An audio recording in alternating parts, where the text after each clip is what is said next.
over time, if you're not figuring out ways to drive customers more value, more expansion, they're on the path to churn. The day-to-day relationship with a vendor doesn't lead itself to that. The day-to-day relationship is, hey, we're on a call about a support issue, or why can't I log into my software, or I want to provision a new user. And if you're CSM or salesperson trying to bring up some business outcome stuff, they're like, hey, let's deal with that later. So when is later? Later is these business reviews. And so it's great to take a step back and say, how are we doing on the path to achieving those goals or those outcomes that we all talked about? And then that creates a natural opportunity to talk about, hey, by the way, we have a new module that can help you even more with these outcomes, or we have a new product, or we think there's a new service you can offer, right? And so that's why it's a very natural conversation to have if you take a step back, but it doesn't fit into the daily rhythm of working with a customer. I'm Devin Reed. And I'm Sheena Badani. And you're watching Reveal, the Revenue Intelligence podcast powered by Gong. Keep watching here to see the full interview, or if you like to listen to podcasts on the go, check out the links in the description below. And if you like what you hear, subscribe on YouTube, Apple Podcasts, or Spotify, or all of them. Why not? And while you're there, make sure to leave us a 5-star review. We personally read every single one, and I think I speak for both of us when I say they mean the world to us. Could not agree more, Devin. Now, without further ado, here's the episode you've been waiting for. So Nick, welcome to Reveal. We're so thrilled to have you here today. Oh, so awesome to be here, Sheena. Thanks for having me, and thanks to Devin as well. Of course. So if folks don't know, you're the CEO of Gainsight, and Gainsight really helps to bring the customer to the center of everything that their customers do. And from our conversations and from our experiences working with CS, one way that teams do that is through the QBR, or a quarterly business review. So would love to hear, just to kick things off and to set the stage, what is a QBR from your perspective, and what is the role of a QBR in that customer's experience? Yeah, absolutely. So QBR stands for Quarterly Business Review. Now, like all business terms, some of those parts of the acronym are misleading. Very few QBRs happen every quarter, and not all the time are we really talking about business. So we'll dive into the detail, because I think a lot of QBRs aren't done right. But the general concept is, how do I create a cadence to work with a customer where I can up-level the conversation from the day-to-day of this technical issue or this new feature to getting the customer to more strategically get value from whatever product or service you're offering? So, maybe you have some experiences working with your customers on what is that cadence? Like you're saying, it's not necessarily quarterly. What do you typically see? Yeah. So I think, first of all, I think that the experience I have is actually two sides, right? So one is, three. We ourselves are a software vendor. So we have our customers, and we learn a lot just doing it ourselves. We also learn from all of our customers about how they do it, because, we run this big customer success community. So we know how thousands of companies do it. And then also, finally, I'm the CEO of a company that has 1,100 people. So we buy a lot of software. So I see the vendors trying to do QBRs with us. So I've seen all the different lenses on it. And I think one kind of thing we can talk more about is the cadence.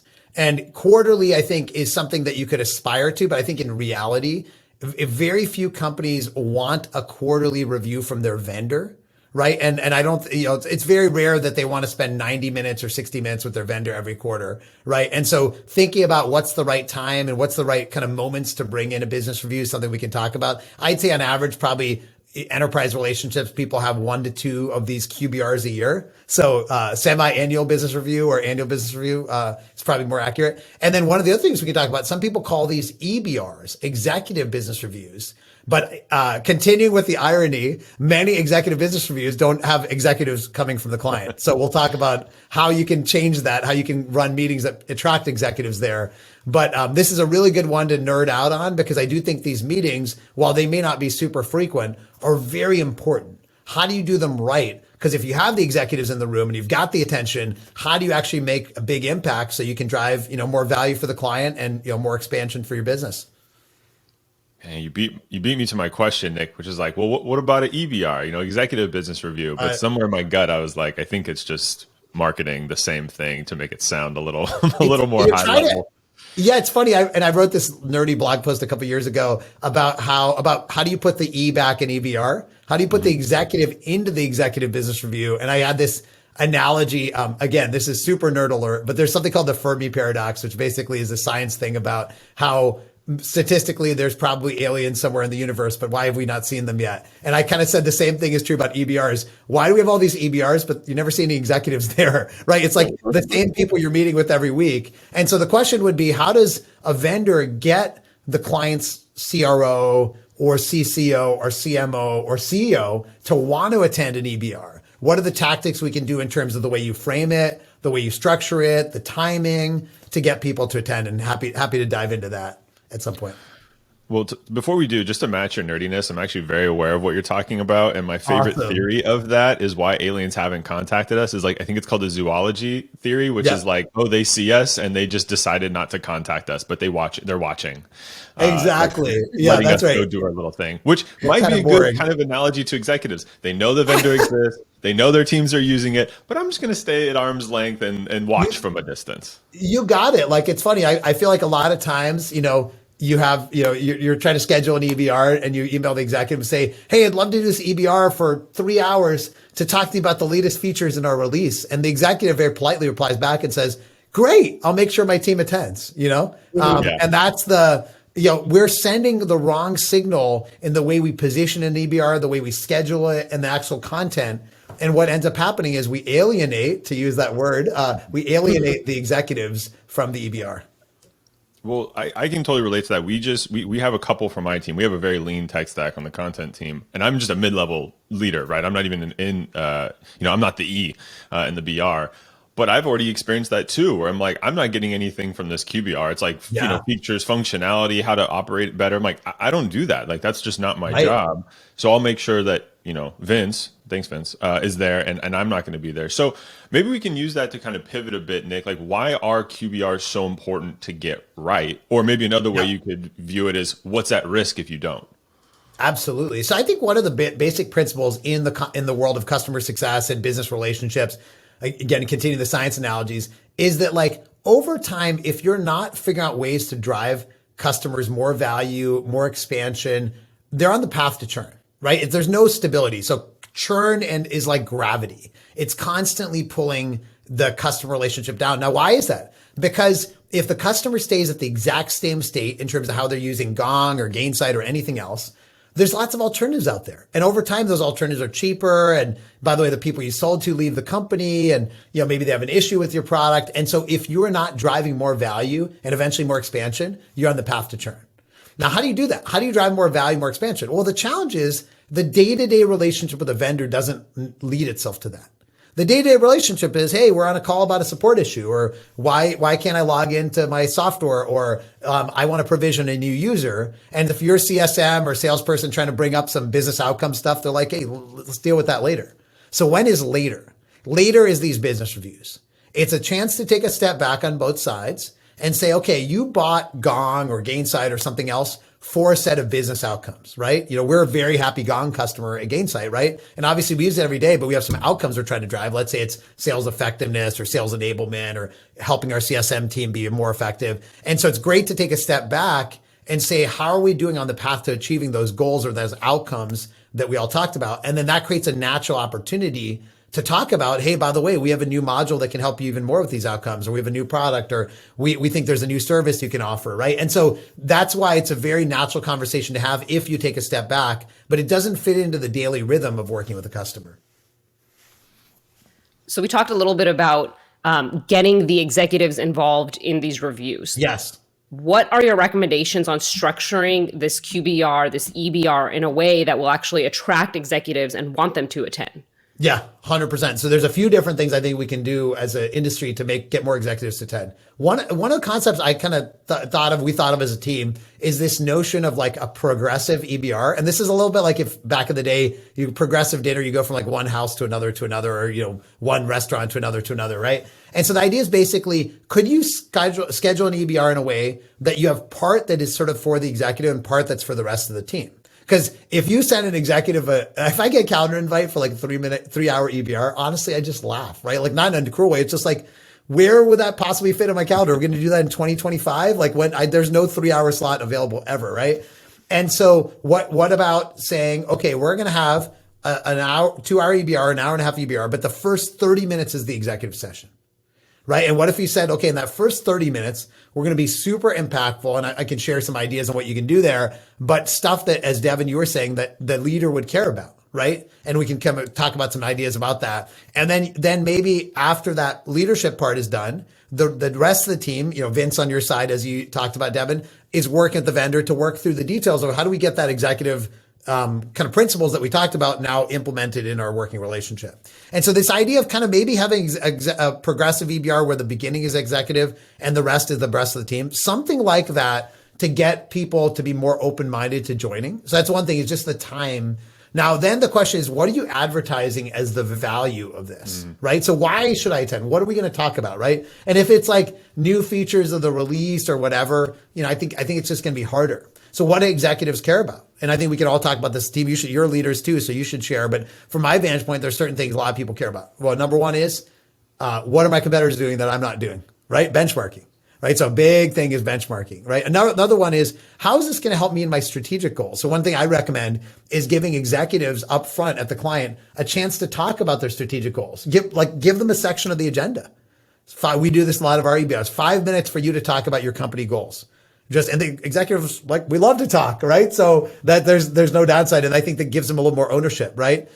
They like to hear what their team is doing and also maybe what their team could be doing better. Now you have to be a little careful about that. You don't want to throw the team under the bus in front of the executive, but there's some element of what more they could be doing or what they should be doing, best practices, et cetera. But there's a set of things I think that you can really think of and they say, okay, the executives would care about this. So how you market the EBR and then what you actually talk about and then the time management, I think that all can blends together into getting more ease back in the EBR. I love that. I love the idea of the progressive structure of the QBR. You said you had some tips for those first 30 minutes with the executive. Let's get into some examples there. So one tip is this is where you got to be on your A game about your video conferencing stuff. You cannot start the meeting late or have screen sharing issues. For example, if the client scheduled the meeting and they're using different video software, let's say you use Zoom and they schedule with Teams, be on the meeting a few minutes early, because I guarantee your microphone and audio won't work. I guarantee whatever video software is different, it won't work. So get on there, get all set up, have your Wi-Fi working. Again, obvious, but you cannot let that slip up in an executive meeting. Then, okay, great. Often the executive meetings give a lot of people on both sides. So let's say there's 7 or 8 people on the client side, 7 or 8 people on the vendor side. Do not have everyone do self-intros in a 30-minute meeting. I've seen people do that. It's so painful, right? It's the executive's look, I know who my team is. And honestly, I'm never going to meet most of you again. So why are we doing all these intros? So instead, what I recommend is one person at the vendor, at your company, introduce everyone on your side. And ask the client to have one person introduce everyone on their side. Could be the CEO, could be somebody else. And then, like I said, from there, consider, first of all, move fast. Time is everything with most leaders, right? Move super fast, high energy, and then dive into maybe having the executive present their goals, sharing some benchmarking stuff, right? And keeping it very interactive. And then one other tip I would say, I think all of us have gotten better at Zoom at this over the years. Whatever video meeting technology you're using, watch the executive the whole time. How are they doing? Are they engaged? Are they multitasking? Direct questions at them, right? Keep them engaged because you got these 30 minutes. And by the way, when they say, oh, I just got something and I actually had to leave a little early, I'm so sorry, that means that you failed to get their attention, right? That's what happened. We all know that. And so you're kind of you have a little bit of time and you got to use it really, really well. And you're on the clock. That's the way I would think about it. I like that a lot. And digging into there could be 7 people on each side, right? And then sometimes it's tough. Sometimes you're cool, I got 30 minutes with Nick. He's the CEO, so it's going to go great. You go log into your meeting and you realize Nick added 6 people, 2 of which you didn't know, right? And you're oh no, this is, then you have a couple minutes only to kind of adjust. Not a ton you can do there, right? You kind of got to play the hand you're dealt. But in terms of prepping for it, Nick, right? Maybe you're talking to the exec or getting that kind of the roster, if you will, of the attendees. Who should be there for the EBR? Yeah. Who should not be there? And maybe even for the kind of tactical side as well. Is there certain kind of personas that you look for to make sure are there, and maybe folks you definitely don't want to be there for certain parts? Yeah. Well, one thing I'd say up front is that shouldn't happen too often, because one other best practice is you're champion and you should be playing this meeting together. You should have agreed on the agenda. They're probably presenting something in this content. They want to look good in front of their boss. They should tell you who's coming. So that actually surprisingly is pretty rare for us. that would happen, where we don't know everyone who's coming. And we actually always have a slide of like who's in the meeting, and we planned it all in advance. So I would say that try hard to not let that happen. But to answer your question, Devin, there are people that certainly get added in, or maybe just people you just didn't know that much. Sure. And I think that's where, what you want to do, in my opinion, what you want to do is ideally have it be reasonably widespread, but not too big. So it's sort of like the minimum subset of people that you can have, right? So now the client may want to bring everyone, and you got to respect them.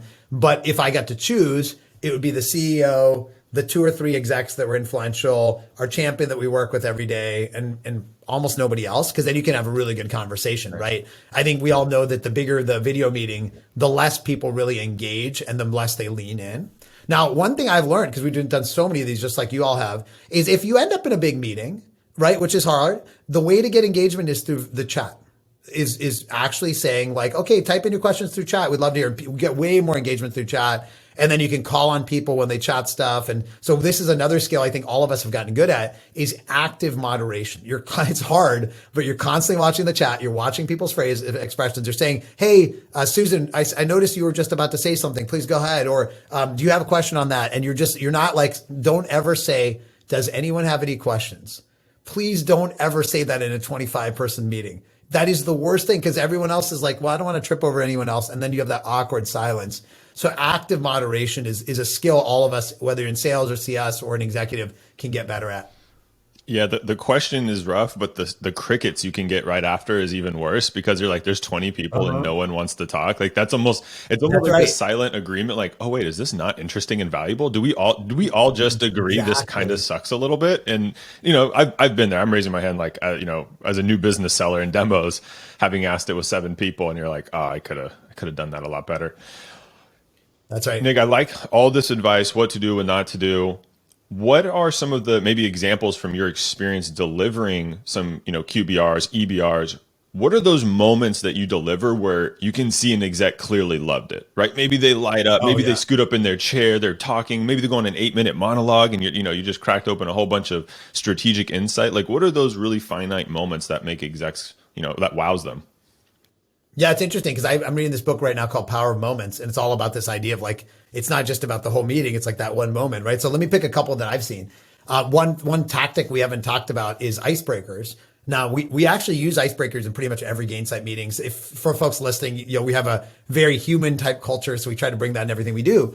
But one of the things we found is a really effective icebreaker, and actually executives love it, is we say in the very beginning, hey, before we jump in, we want to actually do something and celebrate one of your CSMs in your company. CSM's our audience. So imagine for Gong, it would be salesperson. And we asked the executive on the spot, who's a CSM that you think is doing a really good job in your company? We're going to send them a gift from you right now. And they love it. And they have like a little discussion about it as a team. We're like, well, that person just won a prize and whatever. They love it. So that's coming up with those like provocative human kind of things are really cool. Sometimes we'll do like icebreakers. They're more traditional, like, would you rather travel to the past or the future? And if we have to do it fast, we'll do it through Zoom chat or whatever. Yeah. So I think there's some element of that like kind of human connection up front that does make a difference, right? So that's one powerful moment. I think another lean in moment is, as I was saying, when they're presenting their goals, because then they get excited. They're like, hey, especially towards the beginning of the year, because that's beginning of the year, executives are excited about the goals. End of the year, they're like tired about talking. But the beginning of the year, like, I'm like, let me show you my new goal slide. And this is what we present to the company, right? They love that. They love like that kind of what's going on in our company right now. That's the second thing I think that is exciting, is giving them a chance to present. A third one I've seen people really lean into is that benchmarking data. So you put up that slide. Hopefully you can do something like this where you're like, hey, here's like anonymized dots of all of our other customers on 2 dimensions and how they're using our, how many users they have of Gong and how active those users are, whatever, some kind of like 2-dimensional matrix. And you put your other customers and you put where this company is. And I think that's really, people love seeing that, because they want to know, okay, well, what are the other folks doing and who are they? And they're kind of asking questions, digging in on that, so that's another thing that I think makes a big impact. Well, I like that too, because at the end of the day, you as the vendor, as the seller, you want them to care about, how do I grow into this product? How do I get more out of it? Yes. And I feel like as CSMs, a lot of times it feels like pull a lot. I'm trying to pull you in this direction. So the way you framed it, Nick, is like, if I just put you on a plot chart, or make you one of these dots, your brain's automatically going to ask, well, how do I get to the top right? How do I become number one? What do I have to do to get better? So it's a great way to kind of seed that idea without necessarily having to pull them towards it. One thing we do very specifically at Gainsight, and I think it's actually probably actionable because a lot of folks listening probably use Gainsight or something like it, is we actually show the health score of, so we measure our customers' health, right? So, it's a multi-dimensional, how they deployed our product, are they engaging with us, adoption? We actually share that with them. So like the way we measure their health, we share with them. And that's a good way for us to have a discussion. Do you think about, we think you're green. Do you think you're green? Right. And then the other thing that's very big is what's called a success plan, which is, okay, what are their objectives, business wise in terms of working with Gong or Gainsight or whatever. And we'll share that too, so that like the executive can react to it and be like, yeah, actually, those aren't really my objectives. Like that might be my team's objectives, but mine are a little bit higher level. So I think sharing things for them to react to in general, whether it's benchmarking, health scores, it's good. And if they disagree, that's not the worst thing in the world either, because at least you got a dialogue. So speaking of moments, the QBR is a moment in this journey with your customer. And you gave a lot of great tips on how to think about structuring and optimizing the actual event. Now what? What happens when this QBR is over? Yes, such a good point, because you're right. It's just like, oh, it's over. Now what do we do? And so obviously you're sending a thank you and a follow up and stuff like that, right? Some people actually, a lot of our clients will do a survey after the EBR. QBR. And actually, it's kind of a good, it's not a customer survey generally, like how are we doing? It's like literally for this EBR, was it valuable or not? I actually think that's an interesting kind of thing to think about. Sometimes people have methodologies of what to do next. Like an example would be a maturity assessment. So you do your QBR. Again, we'll use Gong as an example. We're a Gong customer and you guys do QBR with us. And at the end, it says, hey, Nick, sounds like you're really interested in sort of getting more sophisticated about sales enablement. We have a enablement maturity quiz. We'll send it to you and fill it out. Maybe we can send you the results and we can do a deep dive if you want. It's nice to have some kind of a call to action like that can actually get you a little more depth. I think one other thing to think about is, in that, we talked about how do you make this quarterly or more frequent, at the end of the meeting, if you got some energy, do you say, look, what should we talk about next quarter? And you start thinking about that now, right? And so you say, okay, next quarter, what, maybe leave 5 minutes at the end. What should we talk about? And then psychologically, that client is a little more bought in to meeting in a quarter, right? And if there's nothing there, obviously you probably don't need to meet in a quarter, but at least you get some sort of energy around what that next quarter is going to look like. Well, I like that first example too, because it's not, hey, at the end of all of our QBRs, here's what all of our clients do and putting you in this like general funnel. But it's like, no, Nick, because you specifically said you want this one thing, I'm going to follow up with something specific. So that connective tissue between the QBR and what you care about is really strong. So Nick, you just gave us the playbook or everything, everything that we need to update our own for all of our listeners.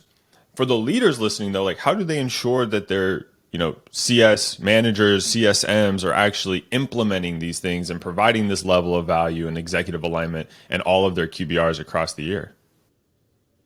I love it. Yeah, it's so important, right? It's like the theory and then the practice. How do you operationalize this? And I think there's a couple different things that we've seen our clients do. And again, this is all tied to the world that Gainsight, we're used by so many CS organizations, so we can see what's great, what's not. So one thing that people do is, in general, as they think about their customer health score, which again is a measurement of like the likelihood of that customer to renew or expand or whatever, one of the ingredients is what's called the engagement score. And the engagement score is basically when was the last time one of our key persona executives was in a meaningful meeting with us, right? And so that engagement score essentially is looking at, typically you tag roles in whatever your CRM is, right? And so who's the decision maker role?